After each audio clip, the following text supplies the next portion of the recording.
The envelope arrived on a Tuesday, which was Mara's least favorite day of the week. Mondays at least had the decency to announce themselves. Tuesdays just showed up, unremarkable and full of surprises. She slid it open with a letter opener she'd found at a garage sale for $3. Inside were financial statements, a non-disclosure agreement, and a retainer check for $25,000. The client was listed as North Shore Investors Group, LLC. The target, Voss Properties. Mara set the letter opener down. She knew that name. Everyone in Chicago real estate knew that name. Julian Voss was the kind of man who got his picture in the business section smiling next to oversized checks. He built condominiums in neighborhoods that couldn't afford them, donated to the right charities, and had been married to Carissa Harrington for 10 years. Carissa Harrington, Mara's cousin, the girl who'd had everything while Mara had a rotating set of foster bedroom and a duffel bag she kept packed by the door. Marcus leaned in her doorway. You going to take? 3 investors think Voss is cooking the book. They want a full forensic audit before they put more money in. And the fact that he's married to your cousin. Mara picked up the retainer check. It was the ink was still slightly raised. That's a coincidence. She didn't answer. She never answered that question. Not because she didn't know, but because the answer was ugly. She preferred to keep it in a drawer. The meeting was on the 42nd floor of a building on Wacker Drive. 3 men in suits who'd made money the old-fashioned way. They'd inherited it and then hired people to make. They were nervous people paid well and asked too many. Voss Properties has been delivering 22% annual returns for 4 years. The lead investor. His name was Henry something. Mara had already. That's not normal, is it? No, said. It's not. We believe it. Julian and a friend. But numbers. I'll need access to your full investment records, all communications with Voss Properties, and the offer. I'll have a preliminary report 3 weeks. They agreed. They signed. They shook hands with the kind of relief that only comes from paying someone else to. On the elevator down, said, either he's a genius or he's running a. Geniuses don't need 3 different LLCs to hold property, Mara said. I've already seen the filings. There's a shell company registered in Delaware that owns another shell company in Nevada that owns a parking garage in River North. The parking garage is listed as a $12 million asset. It has 14 spaces, the elevator chimed. The lobby smelled like polished stone and coffee. So he's inflating asset values, Marcus said. Things. That night, Mara couldn't sleep. She never could when a case started. She made she didn't drink and sat at the kitchen table of her condo in Union Village, a place she'd bought 3 years ago with a mortgage that ate up 40% of her income. It was small. It was hers. The walls were the color of oat and she didn't care. Carissa. It was hard not to. The last time they'd seen each other was at a family funeral 2 years ago. Uncle Ray's side. Carissa had shown up in a black dress that probably cost more than Mara's first car. She'd kissed Mara and said, "Tired, sweetheart." Then she'd gone to her group of friends, all of them wearing ring cubes. Mara had been 18 the last time Carissa had said something truly cruel. It was at the Herring House in Winnetka, the summer before Mara started community college. Carissa engaged to Julian. She was showing the ring to everyone, turning this way and that, the diamond catching the light like an eye. "You're really going to school?" Carissa had said. "Medical condition. For accounting?" "That's so practical." "The bills. I guess someone's meant to work hard." Carissa had smiled, and it wasn't unkind exactly. It was worse than It was pity. "Me, I've got Julian. Don't worry about any of that." Mara had nodded. She'd drunk her warm beer from a plastic cup and watched Carissa's mother, Diane, move through the crowd like a ship and edged herself. Diane had never looked at Mara that night. She had looked at her in 11 years. Not since the day the social worker had called and Diane had said, "We just don't have the room." 3 days later, Mara sat across from Julian's corner office. The view was Lake Michigan on one side, the city on the other. The desk was clean enough to eat off. He stood when she entered, shook her with just the right amount of pressure, and smiled the smile that had probably gotten he'd ever wanted. "Mara Whitfield, I've heard so much about you." From everyone. You've built quite a reputation." He gestured to a chair. "Can I get you coffee? Water?" "Fine, thank you." He sat. He laced his fingers. He leaned forward slightly, the way people do when they want a person in the room. "I understand you're doing some work for North Shore, looking at our book." "That's right. I'm going to be up front with you." He was still smiling. "Voss Properties is a clean shop. I built it from nothing. I take pride in that. If there are discrepancies, I want to know about them. From you than from a regulator." It was a good performance. Mara had seen it before. Wealthy men who treated investing dinner party they were hosting. She opened her notebook. I'll need access to your general ledger. All subsidiary records, statements for the past 36 months, and the deeds for every property held by Voss Prop or its affiliated entities. Of course. Anything need, he paused.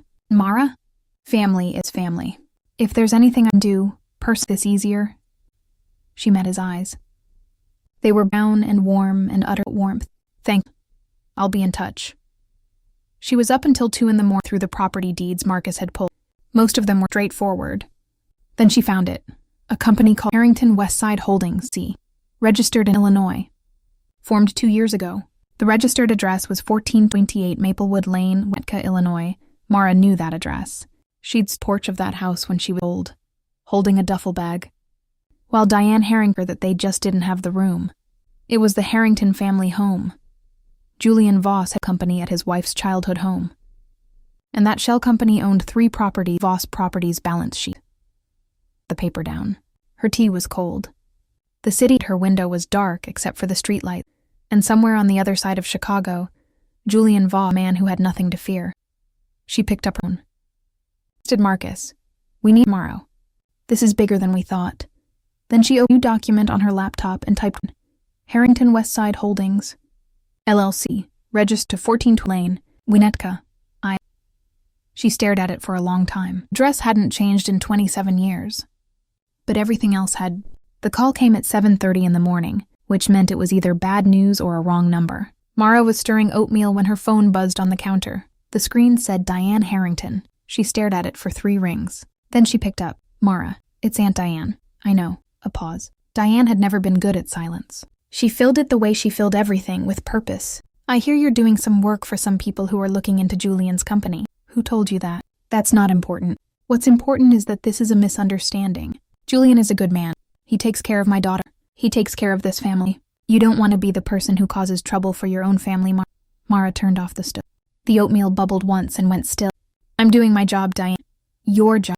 Diane said it like it was a word in a foreign language. Mara, we've never been close. I know. But Carissa is your cousin. She's happy. She's safe. If this gets out, if people start talking, it won't just be Julian who gets hurt. It'll be... Then maybe Julian shouldn't have anything to... The line went it. Then Diane said very quietly, I should have known you'd be like... Your mother was the same way. Always had to be... Mara's hand tightened on the phone. Don't talk about her. Then do the thing.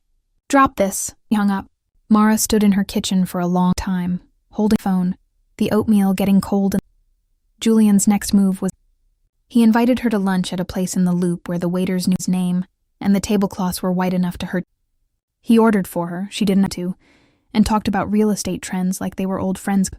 You know, Mara, he said, cutting his steak with precise strokes. I've always thought family should look out for each other. Carissa talks about you sometimes. She worries about you. Working all those hours. No husband. No kids. He looked up. It's not late, you know. To have a different life. Mara forked down. Are you offering me a different kind of Julian? I'm off a choice. This investigation, it's badly. For everyone. But if you were to recommend to your clients that everything is in order, well, I could make it worth your while. Not just this case. Future cases, connections. You'd never have to win. The waiter appeared. Refilled water glasses. Disappeared. You're bribing me, Mara said. I'm offering it at the table. He smiled. You've spent your whole life standing out like this. Holding the door open, she stood up. I've been opening my own doors from time, Julian. They work fine. She walked out. Behind her, she heard him laugh. Soft, amused, angry at all. That was worse. The charity gala was Carissa's ID service. She was on the board, wore a gallon of champagne, and posed for photographs with the kind of smile that had been celebrated. Mara hadn't wanted to go, but one of the invitors was being honored, and she'd agreed for support. She was holding a glass of wine she wasn't drinking. Carissa found her. You came. Carissa kissed air near both her cheeks. This is so nice. I things. Of course. Carissa's voice dropped, just enough that the 2 women sitting with her could still hear. You know, it's wonderful that you're dedicated to your work. I could never. Julian's I'm too soft for business. Everything. One of the women, Mara recognized her as Priya Nair, married developer in the suburbs, smiled politely anything. Her eye moved to Carissa's left arm, where the sleeve of her gown had slipped just enough to show a faint near the wrist. Carissa pulled the fabric back, seeming to notice. "Julian's a lucky man," Mara evenly. "Isn't?" Carissa laughed. "And I'm a lucky woman. Some of us get to give, others." Trailed off, smiled. "Well, all choose our paths, don't we?" Mara didn't respond. She watched the glide back into the crowd, and she watched Priya follow after a moment later, over her shoulder once. By the end of the week, it was everywhere. Fraud, the other thing. Chicago accountants for care. Past, the woman behind the investigation. The article wasn't technically negative. It mentioned her age, her education, her successful firm. Led with the foster care angle. Quoted an unnamed he had a complicated relationship with Harrington family, and included a photograph of her walking into her office that had clearly been taken across the street. Marcus found her reading it at her desk. "He leaked it, I know. Our client from Springfield just called. They're pulling their account. Said they don't want the attention." Closed the browser. "Fine. We don't need them." Fine. She stood up. "We have 3 shell companies to trace. A parking garage worth a fraction of its stated value. And a man who thinks with a newspaper article. Let's get back to work." Marcus held her a moment. Then he nodded. "I pulled corporate records for Harrington Westside. It owns 3 more LLCs. Each one owns a property. Voss Properties balance sheet. Total value? On paper? 18 million. In reality? Maybe 4. Mara walked to the whiteboard on the wall, a marker, and started drawing lines. Voss Properties to North Shore Holding, Harrington Westside to 3 more shells. Each one a dead end leading to in a strip mall in Las Vegas. "He's just inflating values," she said, "hiding assets. The question is why?" The envelope arrived on Saturday. No return address. Marked from a suburb Mara didn't recognize. She opened it at her kitchen table. Inside were printed on cheap paper. The first 2 showed Julian with a woman who wasn't Carissa. His hand was on the woman's lower back. The 3rd and 4th were dipped. They'd been taken through probably with a telephoto lens. So was in a kitchen, wearing a sweatshirt. In the 3rd photo, her back was to the camera. In the 4th, she'd turned, and her left was swollen. There was a cut on her lip. Mara was down. She picked them up again. She lived in the corner, 2 weeks ago. The same week Diane had called. The same week Julian had invited her to. Someone had taken these photos. Known. And someone had to her. She turned the envelope over. No note. No explanation. Her phone was in her hand before she thought about it. She dialed Carissa's number. It rang 4 times. Went to voicemail. "Carissa, it's Mara. Call me, please." She hung up. She looked at the photos again. Kitchen in the background. She recognized the marble. Coast condo. Carissa was. Mara picked up the 4th photo. Carissa's eyes were red and she wasn't crying. She was looking off camera with an expression Mara had seen before. In the mirror, at 17, after father had gotten drunk and decided she was too mouthy. The look of someone who had already decided. Outside, a siren went by. Mara set the photo down and reached for her laptop. She opened the case file and typed a new line at the top. Domestic violence. Photo evidence received anonymous. Then she sat back and stared at the scene. Julian Voss wasn't just a fraud. He was something worse, and Carissa was living with him. Mara spent Sunday at the office. The building was quiet, except for the hum of the HVAC and the distant wail of a fire truck on Milwaukee Avenue. She spread the photographs across the conference table next to the corporate filings and bank records, and for the first time, she let herself see the whole picture at once. Marcus came in at noon with coffee. He looked at the table, then at her. "You've been here all night." "I slept on the couch for 2 hours." "That's not sleeping." He set the coffee down. "What's the plan?" "We build the case so tight he can't breathe. Every shell company, every inflated appraisal, every wire transfer. We don't go to the press. We don't make threats. We just follow the money." "And Carissa?" Mara looked at the photograph of Carissa's swollen eye. "I talked to her. Face to face. You think she'll listen?" "No, but I have to try." She found Carissa outside the Gold Coast condo on Tuesday afternoon. Carissa was getting out of a black SUV, holding a shopping bag from a boutique on Oak Street. She saw Mara and her expression changed. First surprise, then the careful mask she wore in public. "Ma, what are you doing?" "We need to talk." "I don't." Mara pulled the photographs from her envelope. She held them up just for Carissa to see. "Someone sent these to me 2 weeks ago. You have a black eye." Carissa's face white. She grabbed Mara's wrist and pulled her toward the building entrance, her nails digging. "Where did you get?" "That doesn't. What matters is that you're stalking." Carissa's voice was shaking. but her eyes were, "You're jealous. You've always been jealous. You see me with Julian, you see this life, and you can't stand it. So you invent these stories. You take these pictures and you pretend. I'm ending. Why now? Why did you call me? Why didn't you ever call me, Mara? Because you don't care about me. You care about winning. You care about proving you're better than the family." The words landed like a slap. Mara opened her mouth, closed it. Carissa stepped back, sent her jacket. "Stay away from me. Stay away from my husband. And if you come near this building again, I'll leave." She went inside. The lobby door clicked behind her. Mara stood on the sidewalk. A walker passed. Taxi honked. She put the photographs back in her envelope and walked station. She went to Julian's office the next morning. His secretary to stop her. Mara said, "Tell him I have the Harrington-wide files. Want to see me." 5 minutes later, she was sitting across from him again. "You came to my wife's building," he said. "Your wife." "Right." She had Julian. He didn't flinch. "She fell. She's clumsy. Know that?" "I know from photographs." He leaned back in his chair. For the first time, he looked at her like she was a real problem and not an annoyance. "You think you're the first person to come after me? You think a few photographs and some shell companies are going to bring down Voss properties? I think the IRS and the C might disagree." Jaw tightened. "You're Mara. Maybe. But I'm not the one with $18 million in assets." Stood up. "I'll be in touch." He didn't laugh. Called on Thursday. Her voice was different, soft, almost gentle. "Mara, I'd like you to come to dinner Sunday at the house. Just family. Don't think that's a good idea. Please. I want to talk. Not about the investigation. About everything. About your mother." That stopped her. Mara hadn't heard Diane say her mother in 27 years. Day. 6 o'clock. The house in Maplewood Lane looked the same. The same brick. The same oak tree in the front yard. The same porch light that had been on the night Mara her duffel bag. Diane answered the door wearing silk blouse and pearls, and for a moment was 7 years old again, waiting for her to come in. Dinner was roast chicken and mashed potatoes. Richard was there, quiet, drinking wine. He didn't look at Mara much. Diane talked about the garden, about a trip to Italy, about nothing at all, cleared the plates and said, "Richard, get it." He left. Diane sat down across from hands on the table. "I'll make this right," she said. "For everything." She opened a drawer and pulled out a checkbook. $250,000. "To your firm, to you. Just a beginning." Mara stared at the check. "You're trying to buy me off. I'm trying to take care of you. And a long time ago.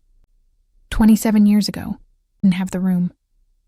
Mara's voice was steady, but her hands were shaking under the table. "I slept in a foster home where on the outside of the bedroom door. I ate cereal for dinner because nobody remembered to feed me. And want to write me a check? Mara, you don't get to do that. You don't get to decide when I'm worth taking care of. Lost that right the day you closed the door." Diane's face crumpled. For a second, Mara saw something relief, maybe, or guilt. Then it was gone, and Diane was composed. "So that's my answer." Mara stood up. She went door, and she didn't look back. The lawsuit arrived Monday morning. Defamation. Intentional interference with business relationships. $20 million in damages. Filed by the law firm of Pemberton and Pierce on behalf of Voss personally. She read the cover page twice. Then she read the name of the lead attorney, Pemberton. She knew that name. Seen it on documents from her parents' estate, the small life insurance, the sale of the house, the few $1,000s that had somehow disappeared, legal fees before she... The same lawyer. 27 years, the same man. Marcus appeared in her doorway. The investors called. They want a meeting. They're nervous. Mark the lawsuit down. Of course. She looked name again. Gerald Pemberton. Julian hadn't just hired a lawyer who'd handled her parents' affairs. The one who'd known she existed, who'd known she was a minor guardian, and who'd done... It wasn't a... It was a message. Picked up her phone and called the investors. "We're not dropping this," she said. "But we know about strategy. Today." She hung up. Outside her window, the city went about its business. Somewhere in a courthouse downtown, a clerk was filing a lawsuit with her name on it. Somewhere in Winnetka, Diane Harrington drinking tea and telling herself she'd tried. And somewhere in office, Julian Voss was smiling.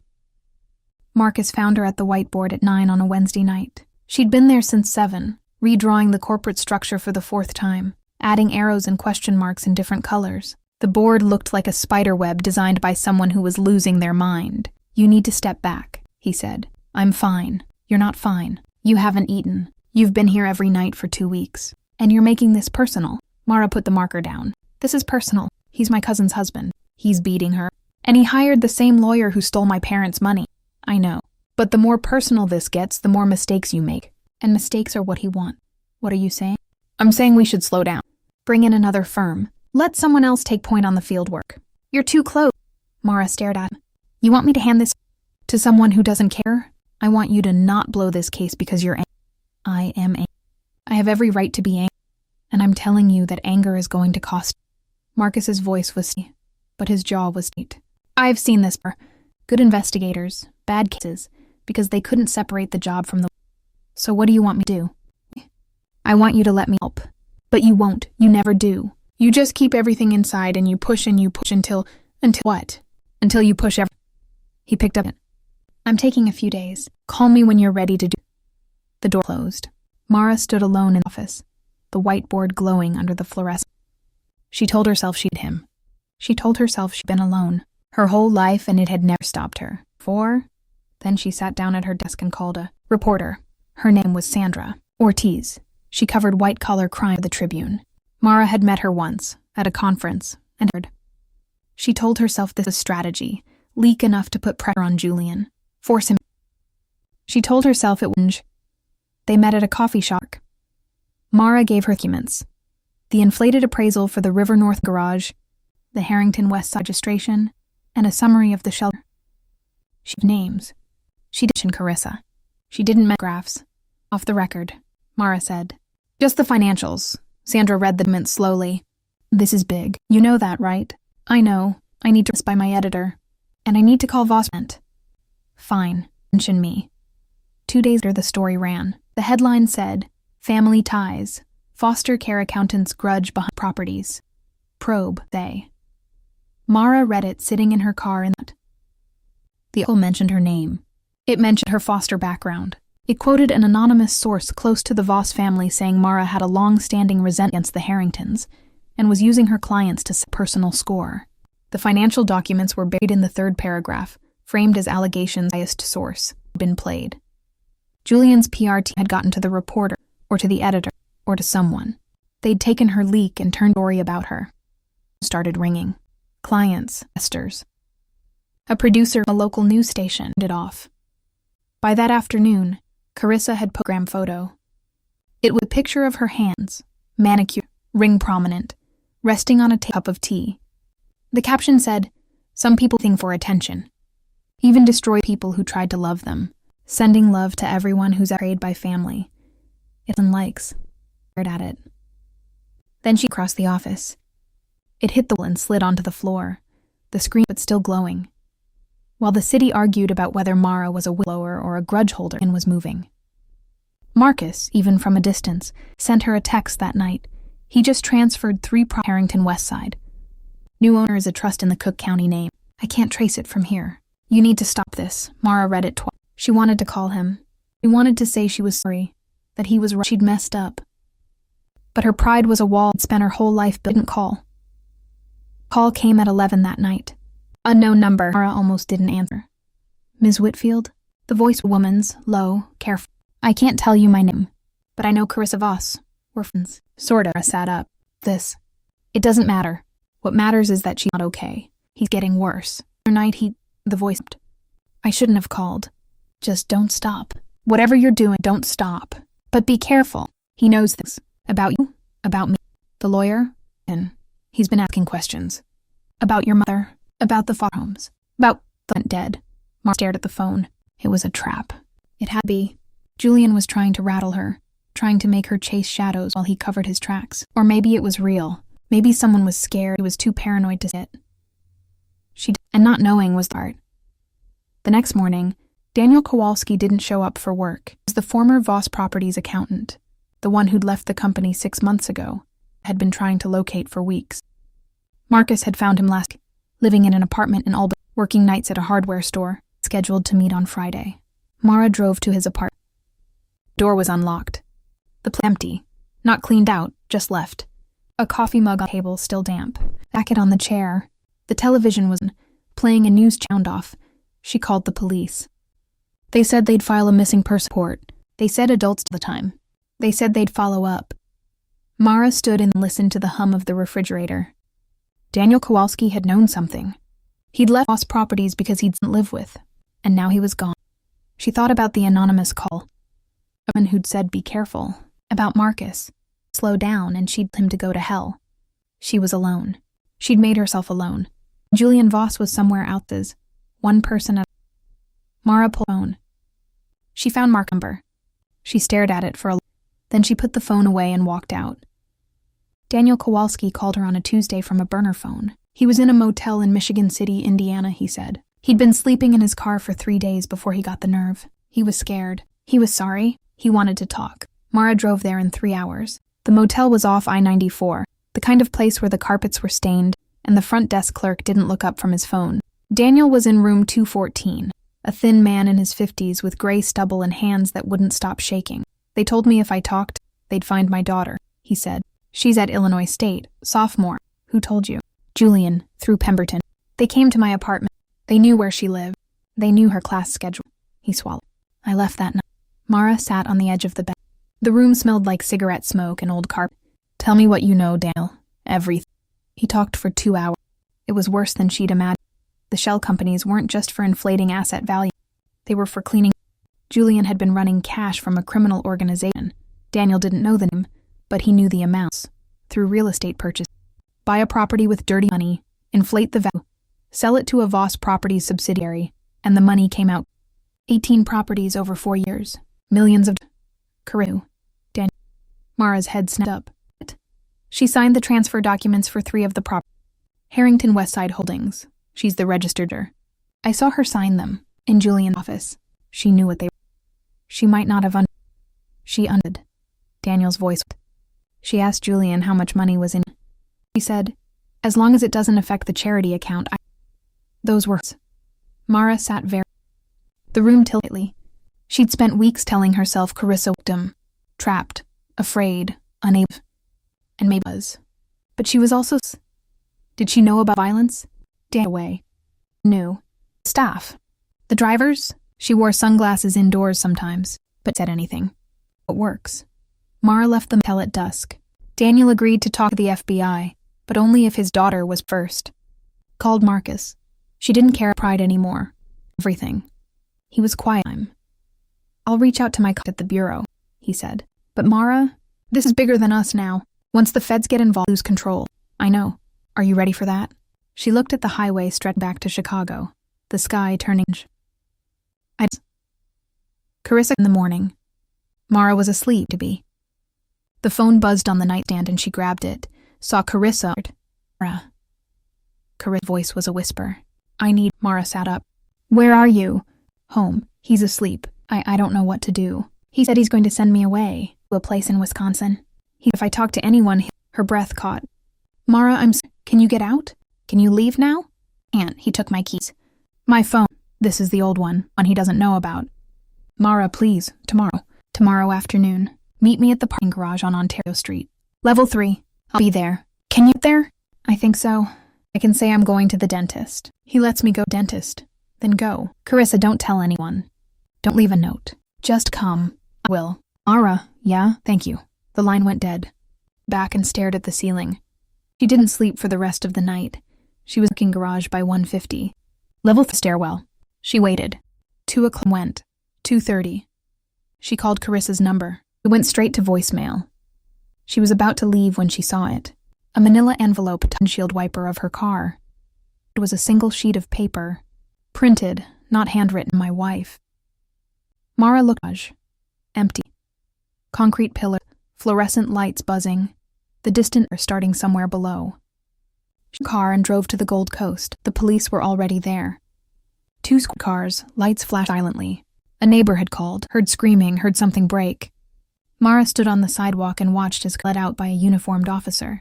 Her left eye was swollen shut. There was a cut on her forehead that had been cleaned but not stitched. She was wearing sweatpants, no shoes. Julian was in the back of a squad, hands cuffed behind back. Mara. He smiled. The officers took Carissa to the hospital. They told Mara she could make a statement if she wanted. They told her Julian would be held overnight. They told her to go to the state's attorney in the morning. The next day, Carissa declined to press charge. She told the police she'd fallen. She told them Julian hadn't touched her. She told them it was a misunderstanding. Nothing more. Julian was released by noon. Mara got the call from a contacted police department while she was sitting in her staring at the manila envelope, hung up and put her head in her hands. Carissa and him. Even after the broken eye, even after the threat of Wisconsin. He whispered phone call at 2 a.m, or maybe she hadn't chosen him. She was more afraid of what would happen if she stayed. Mara didn't know anymore, and that was the worst part. She'd spent her whole life believing that if you hard enough, if you were smart enough, if you'd won, you could save yourself. But Carissa was proving that some cages, they were made of fear. And Julian Voss had just walked a police station, free and clear. He'd beaten, wouldn't say the word. Mara picked the phone. She called Marcus. Need your help, she said. All of it. No more pride. No doing this alone. Good, Mara said, because I've been waiting for you to say that.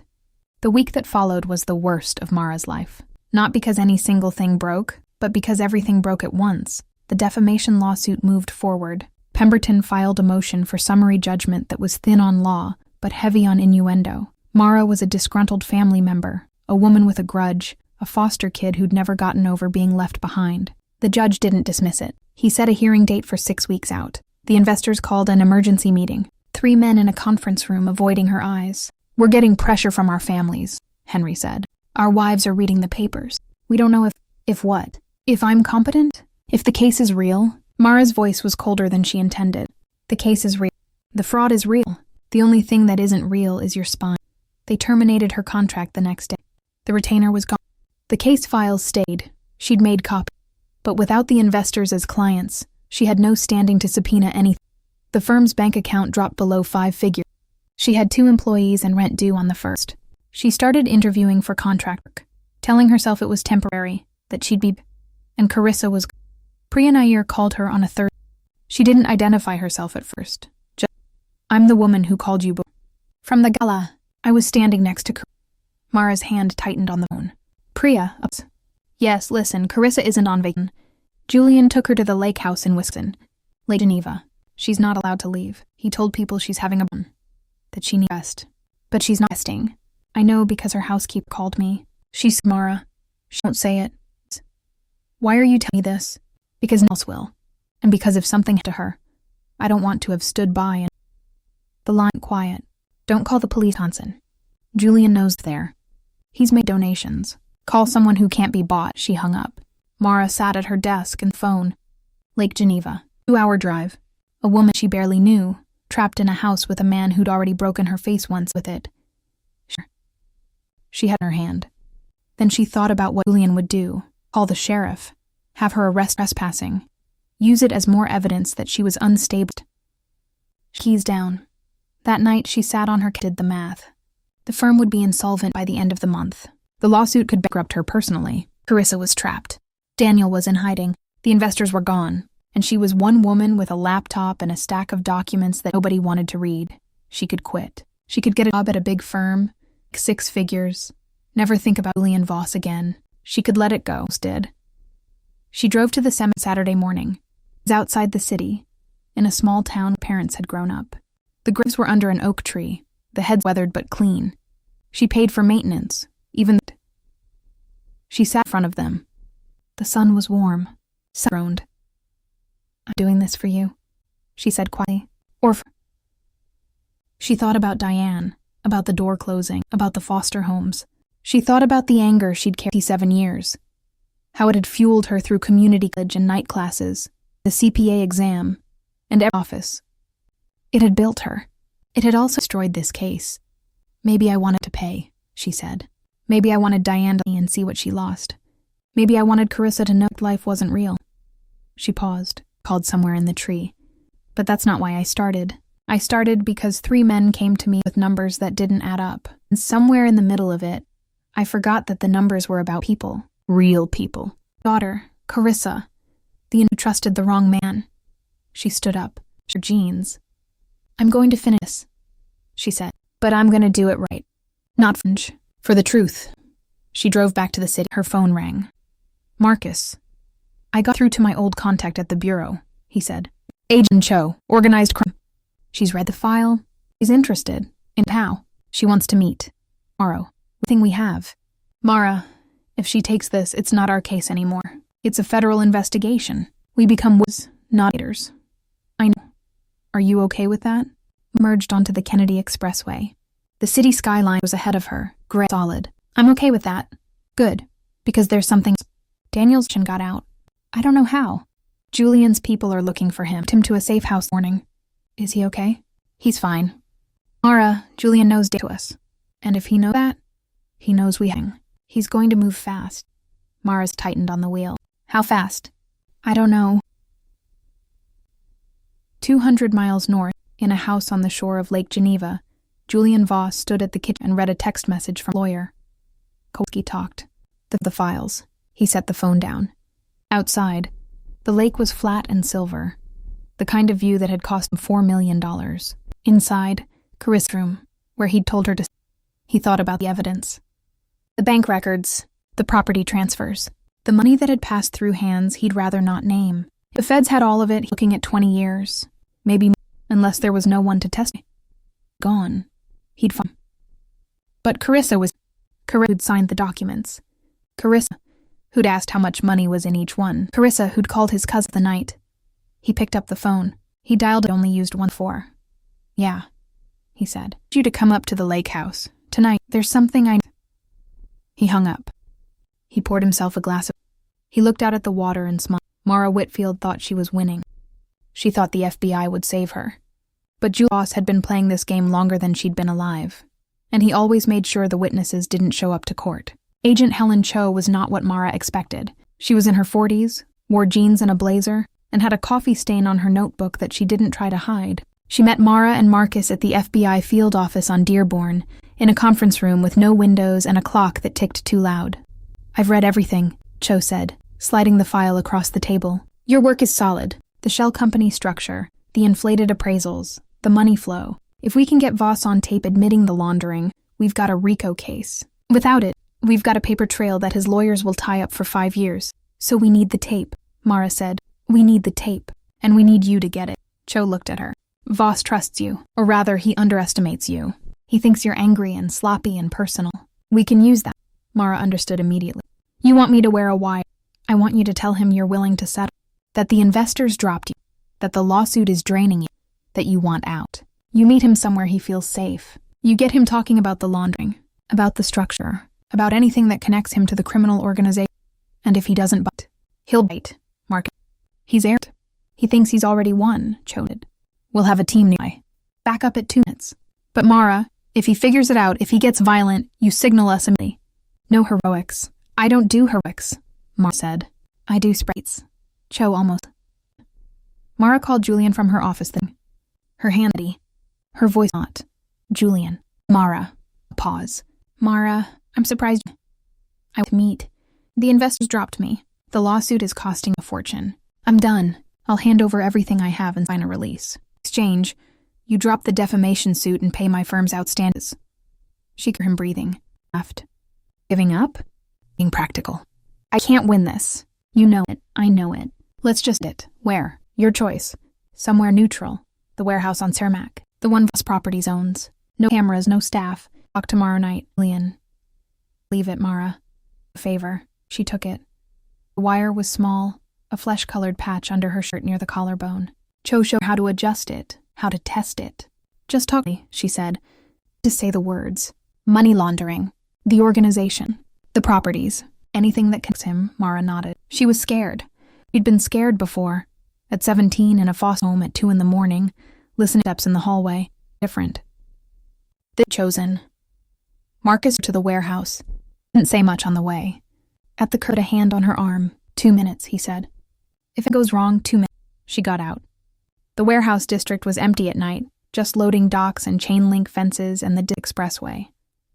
Julian was waiting by, holding a flashlight. Alone, he said. Told you I was done. He led her inside. The warehouse like concrete and dust. A single bulb hung from the ceiling, cast a yellow circle on the floor. It set up 2 folding chairs. They sat. The files? Asked. In my bag. Hand them over. After we talk. I want to know what I'm walking away from, Julian. I want to know I'm not going to get anything else in 6 months. He smiled. You're paranoid. I'm careful. So tell me, the money, the properties, the people you work with, none of it comes back to me. He leaned back in the folding chair. A moment she thought he wouldn't, and he shrugged. Fine. He comes from a group out of Detroit. They've got cash they can't put in a bank. I buy properties with it. I inflate the values. I sell them to my own subsidiaries at a profit. The cash got out clean. 18 properties, 4 years, about 12 million. Mara's heart hammering. And the investors? The ones who they were getting 22% returns? Paid with new investors. Classic structure. Knowing if you hadn't started digging. And Carissa? She signed documents. What happens to her if this ever comes? Julian changed. Colder. Carissa takes the fall. She's the registered manager of Huntington West Side. She signed the terms. She knew what money was for. I've got emails. I've got records. If the feds come knocking, Carissa goes to prison for 10 years. And I walk. She's my wife. Who's gonna believe she didn't know? The words hung in the dusty air. Mara thought about Carissa at 2 a.m, whispering, I'm scared into a phone. She thought about the woman who'd called her jealous, who'd posted Instagram captions about who'd refused to press charges. You go to prison, said. I'm going to survive, Julian said. That's what people like me do. People like you work hard, you follow the rules, and then people like step over you on the way up. He stood up. Now give me the files. Mara didn't move. She looked at him, really looked at him. The charm was gone. The smile was gone. What was left was a man who'd built an empire on fraud, about to get away with it. No, she said. His eyes narrowed. What? I said no. You're under arrest, Julian. The FBI is outside. It was a lie. The FBI was 2 minutes outside. But Mara had learned something from him. The threat is more powerful than the thing it... Julian's face went white. He turned and ran, not toward the door, toward the back of the warehouse where Mara hadn't looked. There was a second exit, a loading dock door he'd left unlocked. She heard it slam open, heard footsteps on asphalt. Signal. Signal now. His voice was in her ear. Mara hit the button on her wrist. But by the time the FBI screeched into the loading dock, Jen was gone. A car, she assumed, was peeling back, tail lights shrieked. Cho was furious. Marcus was ill. The tape was running, but Julian Voss was free. Mara was sitting in the FBI SUV, coffee from a styrofoam cup, when her phone rang. Unknown number, she answered. Mara. Julian's voice was breathless, like he was drunk. You wore a wire. You clever, clever girl. Julian, you think the FBI can protect you? You think they can protect her? A pause, the sound of a car horn. You want my wife? Come get her. She's at the lake house. Lake Geneva. But you'd better hurry, Mara, because I'll be there too. And she'll be breathing, and dead. Mara, Marcus. He'd heard. They all had. Lake Geneva, she said. Now.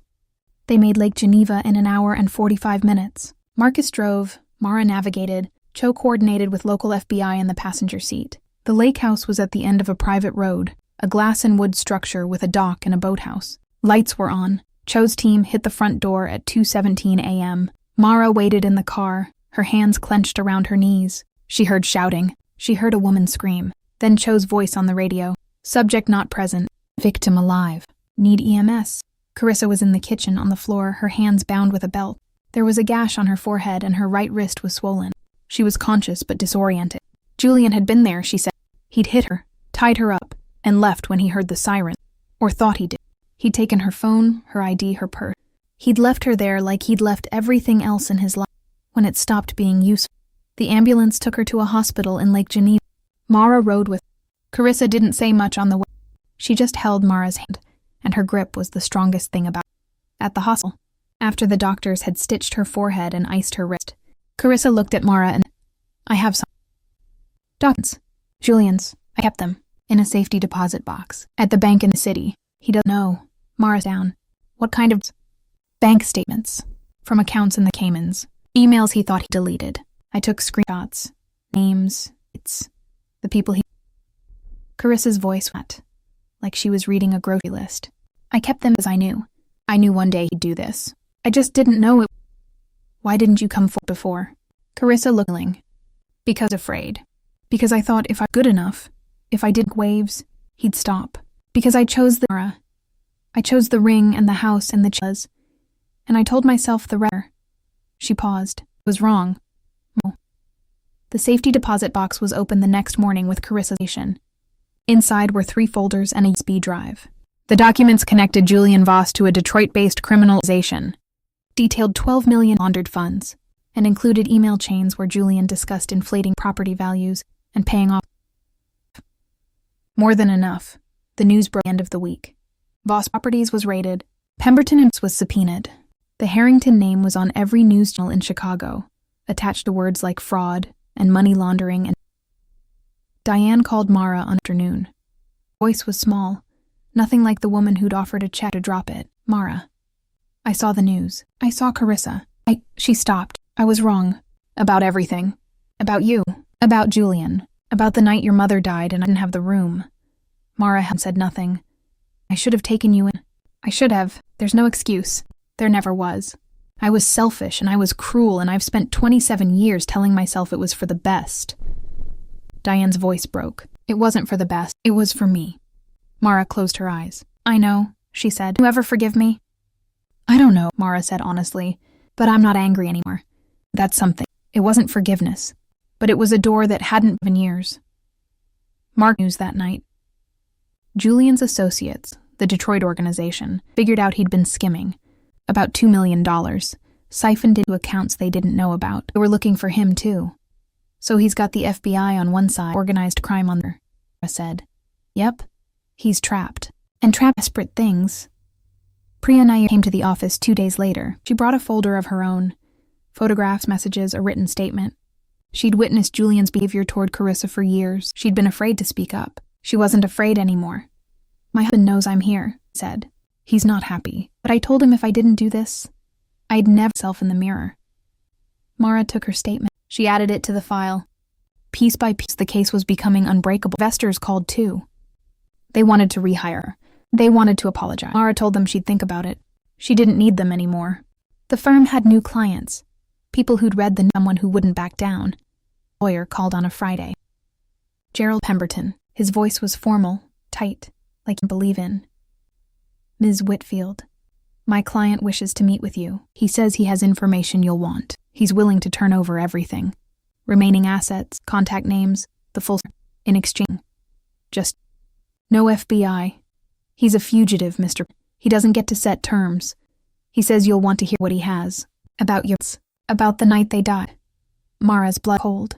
What about my parents? He says the accident was an accident. Says he can prove it. He said, and he'll tell you everything. The line was... Mara thought about the cemetery, about the headstones under the oak tree, about 27 years of assuming the worst that happened to her was just bad luck. Where? She said, he'll text you the location. 1 hour, come alone. Pemberton hung up. Mara stood in her office, the phone still in her hand. Away, his face grave. You're not going, said. I know. She looked at him. I'm going. Outside the city hummed. Somewhere Julian Voss waiting, and somewhere in the back of her mind, a question finally demanding an answer. What really happened to her parents?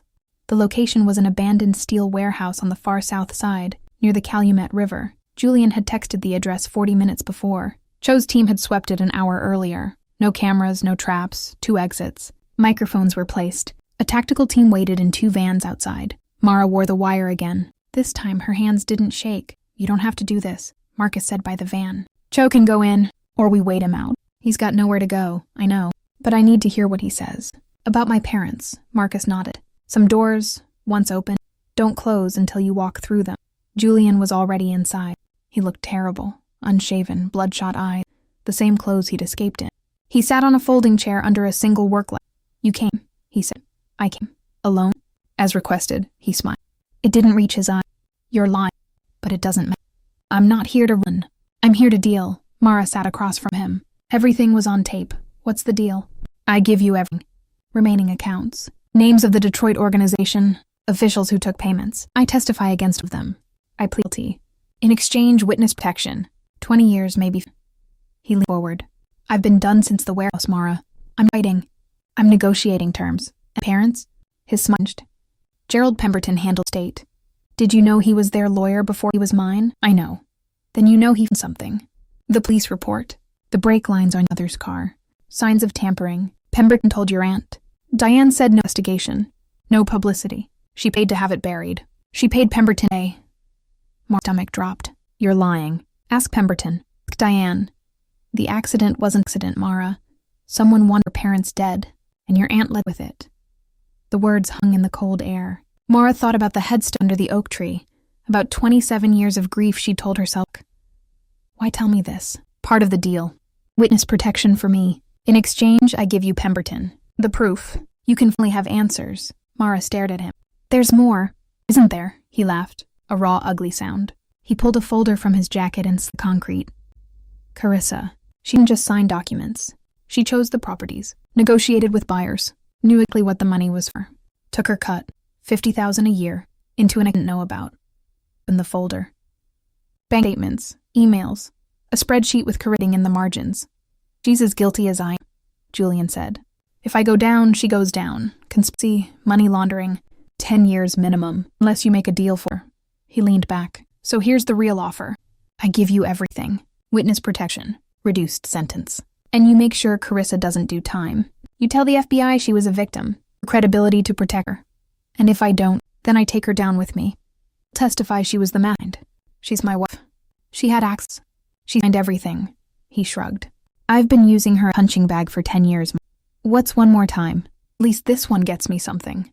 The words landed like a physical blow. The man who'd been the devoted husband. The one Carissa had laughed about while saying need to worry about anything, was now offering his wife like a used car for his own skin. Mara closed the folder. You're right about one thing. Carissa isn't innocent. She knew. She participated. She took money. Have to answer for that. Julian's eyes narrowed. But she's already answered. Carissa testified last week. Gave the FBI everything. The accounts, the emails, names. She's cooperating. Probation, community service, no prison. That deal filed. Your threat is empty, Julian. You have nothing left to trade. His face went white. You're bluff. Ask Cho. Julian. The chair clapped behind him. You think you've won? You think you're better than me? We're the same, Mara. Orphans, both of us. Built your little firm. Played by the rules. And where did it get you? Your parents are still dead. Your aunt still let you rot. And Carissa will sing while you had nothing. He reached into his jacket. It was a gun. Mara didn't flinch. Julian. Don't! The warehouse doors burst open. Tactical agents flooded in, lights blazing. Julian raised the gun, or at Mara or at himself, she never knew. An agent from the side. The gun went off. The bullet hit concrete shade, embedded in a steel beam. Julian, face down, cuffed. He was screaming, not words, just raw and animal. Mara stood still. The work light flickered. An agent in his rights. Cho appeared at her side. You okay? Mara nodded, down as Julian was at his feet. He caught her eye. His face was streaked and he was still smiling. Some broken, terrible smile that had once harmed an entire... We're the same, he said. You and me, orphans. Mara didn't answer. She walked out into the cold Chicago night. The air smelled of rust and something that might have been freedom. Behind her, Julian Voss was FBI SUV. The door closed. It was over. Mara knew with a certainty in her bones that it wasn't over. Not really. There was Carissa and one. There was Diane and what she'd buried. There was the question of her and whether the accident ended at all. The fight was done. The cleanup was just beginning.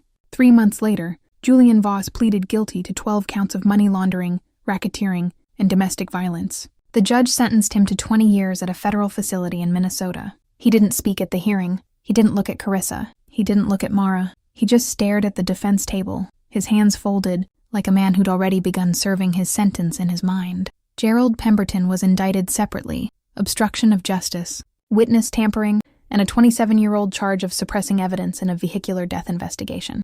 The last one made the news.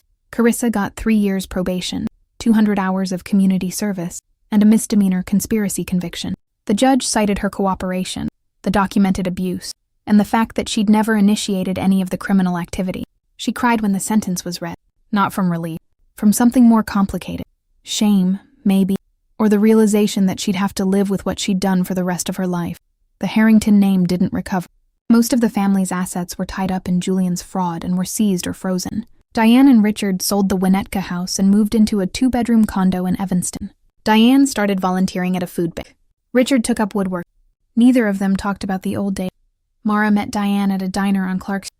It was the kind of place where the coffee was terrible, and the booths had tears in the vinyl.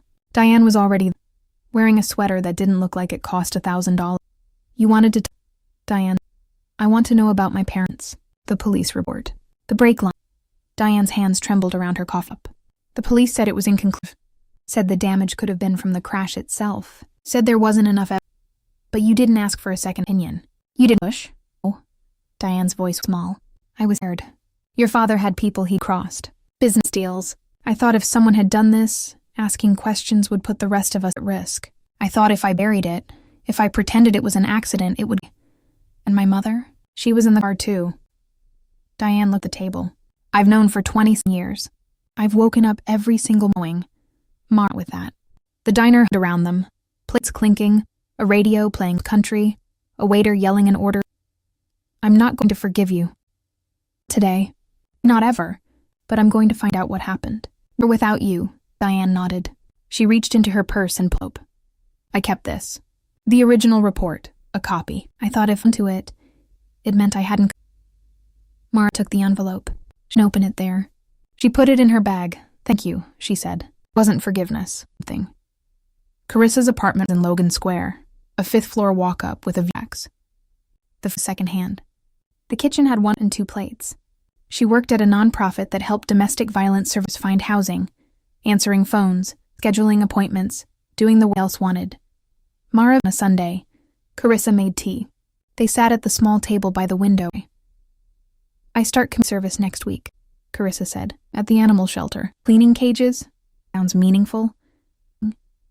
Carissa smiled. Small smile. Nothing like the champagne charity version. But I deserve it. I deserve all of it. Mara didn't disagree. She didn't say it was okay. It wasn't okay, but it was real. And real was more than Carissa had allowed him. Can I ask you something? Carissa said. Why didn't you hate me? After everything I said, the gala, the Instagram post, you were stalking me. Mara thought about it. I did hate you. For a while, but then I realized you were me, different choices. You were the girl who took the easy path and found out it wasn't easy at all. I couldn't hate that. I could only pity it. And then I pitying it and just saw you. Carissa nodded, shy with the back of her hand. I used to think you had the hard life. Foster care, community college, the tiny apartment. I thought I was lucky, but I was the one in prison. I just didn't. Bars were made of diamond. Another train went by. The windows rattled. Not friends. Mud. We're not sisters. But we're family. And I'm not going anywhere. Carissa left. Came out half sob. Because I don't have anyone else. The firm expanded. Mara hired 2 more investigators. They moved to a bigger office on LaSalle. The client came. People who'd seen the news. Who needed someone who wouldn't back down. People who'd been told they're too angry. Too much. Marcus was still there. He'd never left, not really. One night, after a long case, they were the last 2 in the office. He was at the whiteboard, she was at her desk. The city lights were on outside. I'd say something, he said. Okay. In love with you. I have been for a while. And I know you do this. The relation thing. The letting people in thing. I'm not asking you to right now. I need you to know. Mara looked at him. The man who'd told her to slow down, who'd walked away when she wouldn't listen, who'd come back when she needed him, the never once tried to save her, stood beside her while she saved herself. Don't know how to do this, said. Neither do I. But I'm willing to learn if you are. She thought about it. For a long time, she'd equated vulnerability with weakness. She'd built walls so high she'd forgotten what was on the other side. But the woman who'd sat in a warehouse in Fay and Voss without flinching wasn't weak. And the woman who'd driven to Lake Geneva at 2 a.m. to say never been kind to her, old. I'm willing to learn, she said. Marcus smiled. It was quiet and Julian's smile. Good. Mara started the scholarship in the spring. The Whitfield Fund, for kids' foster system who wanted to go to college. He funded it with the settlement from the defamation suit, which the court had dismissed with and awarded her attorney's fees. Much. But it was a start. The first recipient was a girl named Jasmine, 17, who wanted to study accounting. Mara met her at a coffee shop near the Foster 80. Jasmine was quiet, watchful, the way kids who'd grown up in the system were watchful. She kept her bag lap, like she might need to leave at any moment. Why are you doing this? Jasmine asked. Because nobody did it for me, Mara said. And because I want you to know start doesn't have to end up. Jasmine nodded. She didn't say thank you. She didn't. The way she held the scholarship, careful to disappear, said everything. In April, when Mara walked out of the office, The wind off the lake was cold, but the sun was out. The kind of day that reminded you Chicago had seasons like it only had winter. Her phone buzzed. A text from Carissa, got first paycheck. Rent, all by my... Mara smiled. Welcome to the hard life. Carissa's 30 seconds later. It sucks. But it's mine. The phone away. She looked up at the skyline. The building she'd walked past 100 times. Been both her prison and her salvation. She thought about her parents, open her desk drawer that she still hadn't opened. She thought about Julian, in a soda, still tell her the same. They weren't the same.